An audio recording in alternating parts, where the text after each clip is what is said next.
Hello everyone, কেমন আছো তোমরা? আশা করি সবাই ভালো আছো। তো আমরা কয়েকজন বন্ধু মিলে চলে গিয়েছিলাম সেই আমাদের এখানে ভাইরাল এগরোল খেতে। এই জায়গাটা হচ্ছে ভেকুটিয়া ঘাট পার হয়ে এসে কপিলেশ্বরপুর স্কুলের দিকে যেতে পড়বে এই জায়গাটা। এখানে বড় বড় এগরোল বানায়।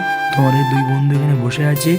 তো আপনারা যদি রোল খেতে চান এখানে চলে আসুন। ভেকুটিয়া বাজার থেকে সোজা কপিলেশ্বর স্কুলের রাস্তা ধরে এখানে চলে আসবেন। এখানে 1.5 হাত লম্বা রোল পাওয়া যাবে। হ্যাঁ, 1.5 হাত লম্বা রোল খেতে চলে এসেছে দুই বন্ধু। আমরা এসে এই যে তো আমরা এগরোল অর্ডার দিয়েছি। এগরোল অর্ডার এখন চাউমিন ভাজছে, তাই সেটা একটু দেখিয়ে দিলাম। এরপরে রোল ভাজবে, একটু লেট আছে। তো এদিকে সবাই বসে আছে, জায়গাটা খুব সুন্দর, ফাঁকা মাঠের মাঝখানে। তাই বলতে বলতে আমাদের রোল চলে আসলো।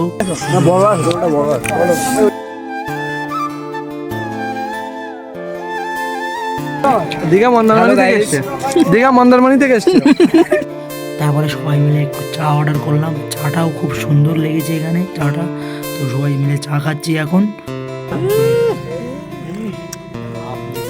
অলরেডি একটা চা পড়ে আছে, কেউ খেতে চাচ্ছে। বন্ধুর খাওয়াই গেছে আর দেখলি আগে খাতি যায়।